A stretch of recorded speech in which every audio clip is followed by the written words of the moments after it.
Hello friends, आशा करते हैं कि आप सभी लोग अच्छे होंगे। आज हम इस वीडियो में लेकर के आए हैं आपके सभी कमेंटों के जवाब। जी हाँ दोस्तों, वैसे तो हम आपके हर कमेंट का जवाब देते हैं कमेंट सेक्शन में, और जो आप व्हाट्सएप पर पूछते हैं क्वेश्चन उसका भी जवाब देते हैं, लेकिन फिर भी ये कुछ कॉमन कमेंट है जिनका जवाब हम इस वीडियो में देने वाले हैं। और इन्हीं का नहीं, इनके रिगार्डिंग और भी बहुत सारे कमेंट है, उन सभी का जवाब हम इस वीडियो में देने वाले हैं। अगर आपका भी कोई क्वेश्चन है तो जो हमने पहले वीडियो बनाई है उसमें हो सकता है आपका क्वेश्चन आ गया हो, वो जा करके देख सकते हैं। और अगर नहीं आया है तो कमेंट करना, हम उस पर भी वीडियो बनाएंगे, आपका भी कमेंट शामिल करेंगे और जो भी क्वेश्चन होगा हम उसका जवाब जरूर देंगे। हमसे जितना हो पड़ेगा हम उतना करेंगे। जी हाँ दोस्तों, कुछ बंदे जो है हमारे इस काम को देख करके जल रहे हैं, तो दोस्तों चलो जलने दो उनको, हमें करनी है आपकी हेल्प, बाकी हमें किसी से कुछ नहीं लेना। तो शुरू करते हैं।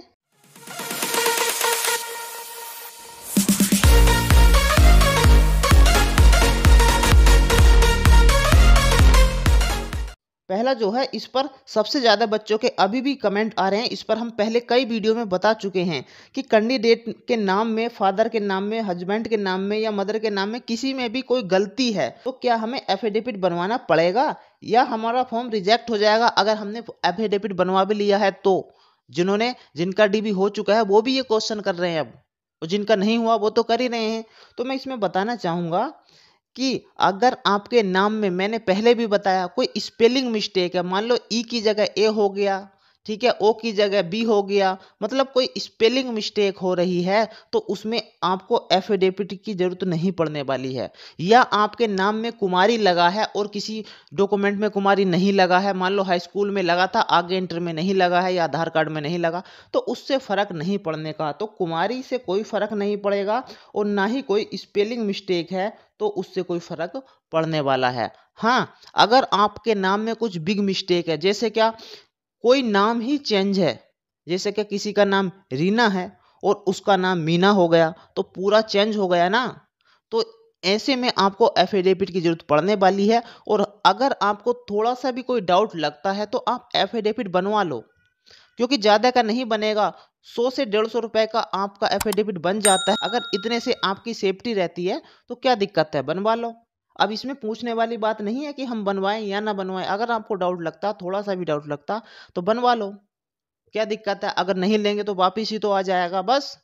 हाँ, एक चीज और, कुछ के नाम में ऐसे है, किसी के नाम में लास्ट में देवी लगा हुआ है और कुछ दूसरे डॉक्यूमेंट में कुमारी लगा हुआ है, तो वो पूछ रहे हैं कि क्या हमें भी एफिडेविट बनवाना है। तो बनवा लो, कोई दिक्कत नहीं है, बनवा लो, वहां पर जमा कर देना, क्योंकि आपकी पूरी लाइफ का सवाल है। मैं नहीं चाहता कि आप किसी वजह से प्रॉब्लम में फंसे। बनवा लो, कोई दिक्कत नहीं है। अगला है, 18 जून को जाएं या नहीं।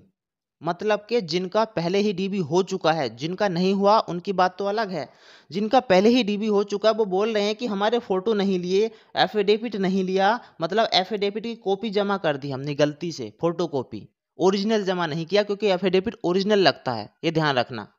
और प्रपत्र का कोई प्रपत्र छूट गया फिल करने से, तो क्या हमें 18 तारीख में जाना चाहिए। ये काफी ज्यादा क्वेश्चन आ रहा है जो कि डीबी दे करके आए हैं। तो मैं आपको बता दूं, अगर आपके फोटो नहीं लगे हैं तो उन्होंने खुद ही मना कर दिया होगा कि ये फोटो की जरूरत नहीं है।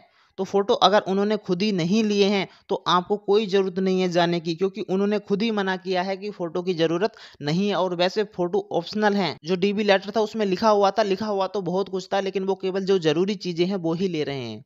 इसलिए अगर आपके फोटो को उन्होंने मना कर दिया है लेने से, मेरे हिसाब से जाने की कोई जरूरत नहीं होनी चाहिए। अब है, एफिडेविट की फोटो कॉपी जमा कर दी गलती से, क्योंकि वो ओरिजिनल जमा करवाते हैं और आपने गलती से कर दी, तो इसमें आप जा सकते हैं। क्योंकि फोटो कॉपी जो है एफिडेविट की जमा नहीं होती है, वो ओरिजिनल ही जमा होता है, तो इसमें आप जा सकते हैं। या फिर पत्र में आपकी कोई ऐसी बिग मिस्टेक हो गई है जो कि भरनी जरूरी थी, जैसे कुछ बच्चे बोल रहे हैं कि हमने जो है एनएम के नंबर नहीं फिल किए, उन्होंने बोला था कि नंबर आपको फिल करना है। कुछ बच्चों ने पूर्णांक और प्राप्तांक फिल कर दिया है और नंबर फिल नहीं किए, क्योंकि जगह नहीं आ पा रही थी वहां पर, इसलिए। और उन्होंने बोला था कि किसी भी तरीके से फिल करके हमें दे दो, सब्जेक्ट भी नहीं तो कम से कम नंबर फिल करके दे दो सारे सब्जेक्टों के और टोटल करके। तो जिन बच्चों के वो नहीं हुए हैं, दिक्कत तो कोई वैसे है नहीं, लेकिन मैं चाहूंगा आपको वैसे रिस्क नहीं लेना चाहिए।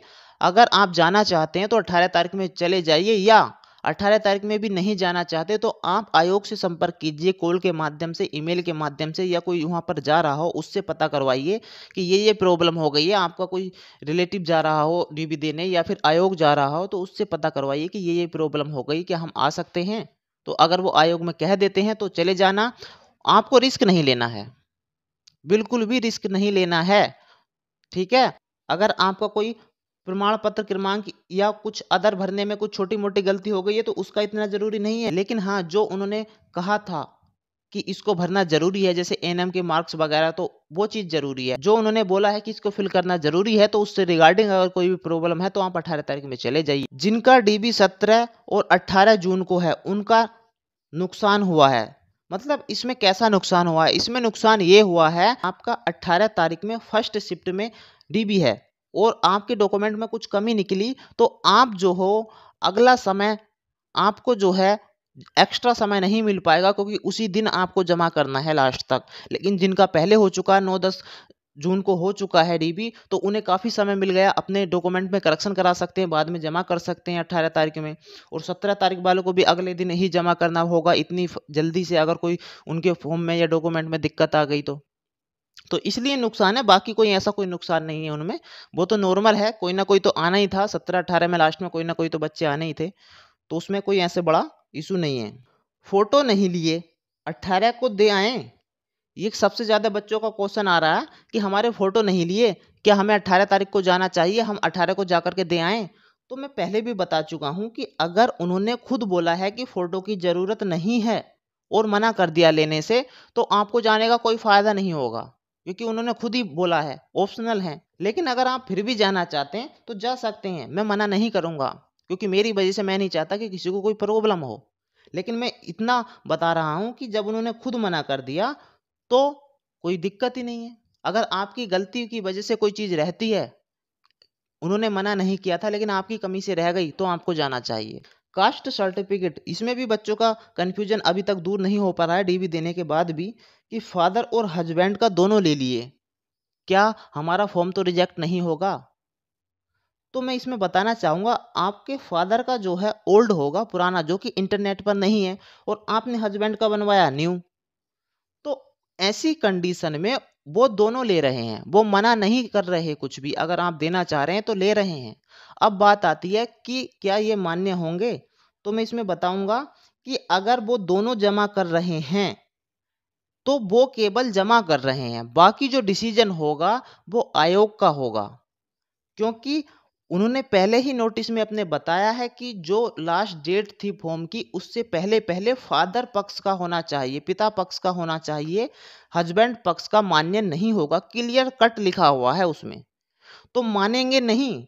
लेकिन वो दोनों जमा कर रहे हैं इस समय, क्योंकि हो सकता है आयोग का निर्णय आगे चल के बदल जाए, क्योंकि काफ़ी बच्चों को ये प्रॉब्लम है, तो इसलिए वो दोनों जमा कर रहे हैं। और अगर आपके पास एफिडेविट है तो एफिडेविट भी लगा देना है कास्ट का।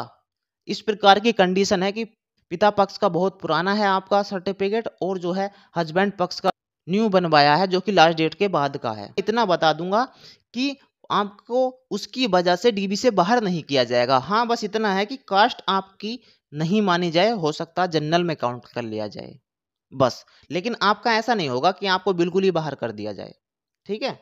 फॉर्म या डॉक्यूमेंट पर गोला कर दिया, जी हाँ, क्योंकि आपका कोई फॉर्म में रजिस्ट्रेशन डेट है, मतलब आप रजिस्ट्रेशन डेट जो है आपकी बाद की निकले, तो मना नहीं कर रहे हैं, ले रहे हैं, आप चले जाइए जिनका भी है। लेकिन उसमें एक इशू आ रहा है, वो क्या काम कर रहे हैं कि जो डेट है रजिस्ट्रेशन की, जो सर्टिफिकेट पर, वो उसको गोला कर रहे हैं वहां पर और कुछ नंबर दे रहे हैं, मतलब कि उसको मार्क कर रहे हैं पहचान के लिए कि ये लास्ट डेट के बाद का है। तो ऐसा क्यों कर रहे हैं? बच्चे परेशान है कि कहीं ऐसा तो नहीं हम रिजेक्ट हो जाएंगे, बाहर हो जाएंगे। ये सब डिसीजन जो है वो आयोग लेगा, वो केवल पहचान बना रहे हैं कि ये लास्ट डेट के बाद का है। उस पर आयोग बाद में डिसीजन लेगा जब सभी का डॉक्यूमेंट वेरिफिकेशन हो जाएगा, कि वो चेक करेगा कि कितने में कमी निकली है, ज़्यादा में है कमी है, तो हो सकता है वो एक्सेप्ट कर ले। वो टोटल डिपेंड है आयोग पर, चाहे वो रजिस्ट्रेशन डेट हो या कास्ट सर्टिफिकेट हो, मान लो बाद का बनाया हुआ है, लास्ट डेट के बाद का बनाया हुआ है, तो उस पर भी वो गोला बना रहे हैं डेट पर। और वैसे ही एक बच्चे ने हमें कमेंट किया है, 2016 का निवास था उनका वो तो गोला बनाकर रख लिया है, मतलब 2016 का निवास था तो उन पर गोला बना दिया डेट पर कि ये 2016 का है और रख लिया है। उसका कारण क्या है? उसका कारण ये है, हो सकता है कि आपका जो निवास है वो ऑनलाइन शो ना करता हो, तो इस वजह से उन्होंने वहां पर गोला कर दिया है, क्योंकि वो ऑनलाइन शो नहीं कर रहा है लेकिन रख रहे हैं। मैंने बताया कि वो रख रहे हैं, ऐसा नहीं कि आपको वापिस कर रहे। अब जो है काफी चेंज हो चुका है डीबी में। शुरू शुरू के दिन, पहले दिन ऐसा नहीं किया था, वापिस कर रहे थे, लेकिन अब ये कर रहे हैं कि अगर आपके लास्ट डेट के बाद का है, इंटरनेट पर शो नहीं कर रहा है, तो भी वो रख रहे हैं। बस उस पर एक मार्क कर रहे हैं, गोला कर रहे हैं, ताकि उनको पहचान रहे कि ये लास्ट डेट के बाद का है। ठीक है, बाकी डिसीजन इस पर आयोग लेगा। अब बात आती है रजिस्ट्रेशन जनवरी के बाद का है, चल जाएगा। वही बात है ये भी कि आपका रजिस्ट्रेशन जो है आपने बाद में करवाया था, फॉर्म की लास्ट डेट के बाद में करवाया, तो क्या वो एक्सेप्ट हो जाएगा? एएनएम के रजिस्ट्रेशन की बात कर रहा हूँ यहाँ पर मैं, तो यहाँ पर भी वही सेम प्रोसीज है कि अगर आपका जनवरी के बाद है तो वो ले रहे हैं, मना नहीं कर रहे हैं, जमा कर रहे हैं। लेकिन बस यही है कि जमा करने के बाद फाइनल डिसीजन जो है आयोग करेगा। देखेंगे, उसका निरीक्षण करेंगे, बच्चों की संख्या देखेंगे, ऐसे बच्चे कितने हैं, उसके बाद ही कुछ निर्णय ले पाएंगे। एक दिन में 2 से 2,500 बच्चे जब डीबी दे रहे हैं, रात को 8-8 9-9 बज जा रहे हैं, तो जाहिर सी बात है कि अभी वो इतना सब कुछ नहीं कर सकते। लेकिन इनकी भी गलती है कि पहले ही इन्हें सब कुछ क्लियर कर देना चाहिए था, और बच्चों की संख्या जो इतनी बुला रहे हैं, बहुत सारे अलग अलग कॉलेजों में करवाना चाहिए था, ताकि इतना प्रेशर ना हो जो डीबी ले रहे हैं उनके ऊपर भी और बच्चों के ऊपर भी। अब है कट ऑफ कितनी जाएगी। जी हाँ दोस्तों, कट ऑफ के ऊपर भी काफी क्वेश्चन आ रहे हैं आपके कि कट ऑफ कितनी जाएगी, हमारे इतने नंबर है, हमारे इतने नंबर है, हमारा हो जाएगा कि नहीं हो जाएगा। इसके ऊपर मैंने कल एक वीडियो बनाया है, जाकर के उसे देखिए। और हमने बताया है कि जो हमने सर्वे जारी किया है उसमें भाग लीजिए। कम्युनिटी में जाइए, कम्युनिटी टैब में जाइए, वहां पर अपने नंबर शेयर कीजिए। कमेंट में भी लिख सकते हैं विद कैटेगरी। जी हाँ, कमेंट में विद कैटेगरी लिख सकते हैं, ऊपर अपने नंबर शेयर कर सकते हैं। उसके बाद हम ज़्यादा से ज़्यादा सटीकता के साथ कट ऑफ लाने की कोशिश करेंगे। जी हाँ दोस्तों, अगर फिर भी आपका कोई क्वेश्चन रह जाता है तो हमें कमेंट करके ज़रूर बताना, हम उसका जवाब ज़रूर देंगे। तो दोस्तों, मिलते हैं नेक्स्ट वीडियो में। Okay, bye bye, thank you.